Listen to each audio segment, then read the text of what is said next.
नमस्कार, मैं हूं आपके साथ अभिषेक पुंडी। जब पटना में इंडिया की बैठक चल रही थी, ठीक उसी दिन दिल्ली में भी आनन फानन में मोदी और अमित शाह ने एनडीए को जिंदा करने की कोशिश की गई और 38 दलों की एक बैठक बुलाई गई और दिखाने की कोशिश की गई कि इंडिया का मुकाबला करने के लिए एनडीए मौजूद है। लेकिन अब उसी एनडीए में छेद हो गया है और एक एक करके अब सहयोगी भागने लगे हैं। आपको बता दें, अगर आपको ये स्टोरी पसंद आए तो स्टोरी को लाइक करिएगा और चैनल को सब्सक्राइब करना ना भूलें।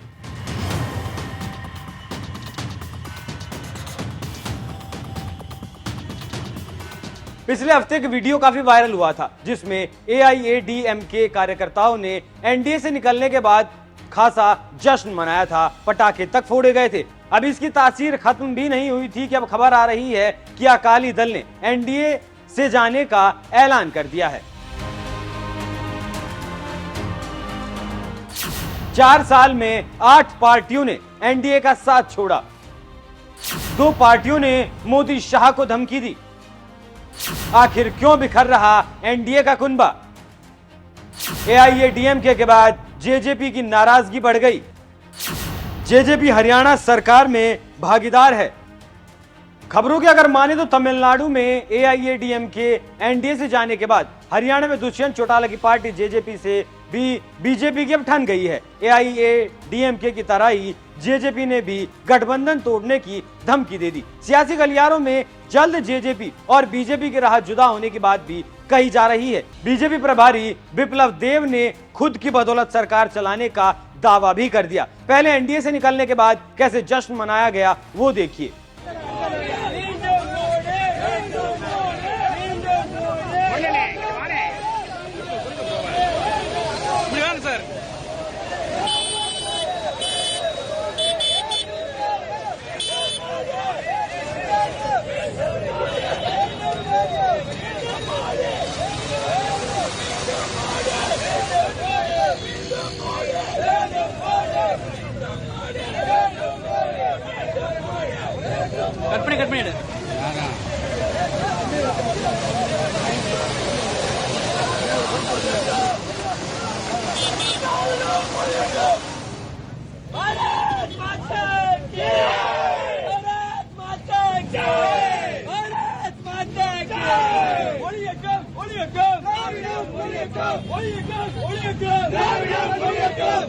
लोकसभा चुनाव 2024 से पहले बीजेपी और अकाली दल के बीच गठबंधन की अटकलों पर पूरी तरह से विराम लग गया है। अकाली दल ने साफ तौर पर यह कह दिया कि वो 2024 के चुनाव में बीजेपी से गठबंधन नहीं करेगा। अकाली दल की 2 टूक से एनडीए को बहुत बड़ा झटका लगा है। पार्टी के वरिष्ठ अकाली नेता नरेश गुजराल ने बुधवार को कहा कि वो एनडीए के साथ 2024 का लोकसभा चुनाव नहीं लड़ने वाले। गुजराल ने कहा कि पार्टी की सांसद हरसिमरत कौर बादल के लोकसभा में अविश्वास प्रस्ताव और महिला आरक्षण विधेयक के दौरान पिछले 2 भाषण इस बात के संकेत थे कि अकाली दल बीजेपी के साथ साझेदारी नहीं करेगा। अकाली दल एक क्षेत्रीय पार्टी है। हमारा फोकस पंजाब पर है। हमें करुणानिधि मॉडल का पालन करना चाहिए। लोकसभा में हमें 4 सीटें मिलेंगी या 5, ये हमारे लिए कोई मायने नहीं रखता। हमें पंजाब में रहना होगा। अगले चुनाव के लिए तैयार रहना होगा। गुजराल ने कहा कि भारत में पार्टियों का गठबंधन हमें बहुत बड़ा फायदा देता है। इससे आप समझ सकते हैं कि कैसे मोदी शाह को बहुत बड़ा झटका लगने वाला है पंजाब में।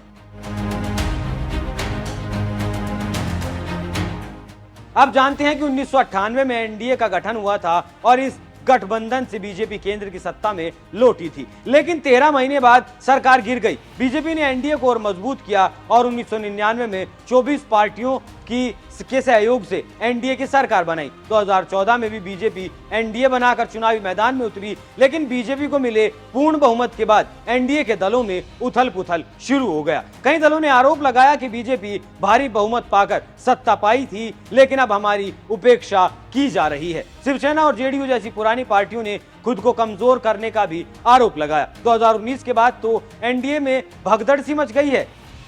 पीएमके को छोड़ दिया जाए तो 1998 में सहयोगी रहे एक भी दल अब एनडीए का हिस्सा नहीं है। इससे आप समझ सकते हैं कि आखिर क्यों एनडीए छोड़कर लोग भाग रहे हैं और क्यों इसके साथ ही साथ इंडिया मोदी शाह की रणनीति पर भारी पड़ रहा है और मोदी शाह को कुछ सूझ ही नहीं रहा कि वो आखिर करें तो क्या करें। अब देखना यह होगा कि आगे मोदी शाह की जोड़ी ऐसा क्या करती है जिससे इस भगदड़ को रोका जा सके। आप भी इस खबर पर क्या राय रखते हैं, अपनी राय हमें कमेंट कर जरूर बताइएगा। नमस्कार।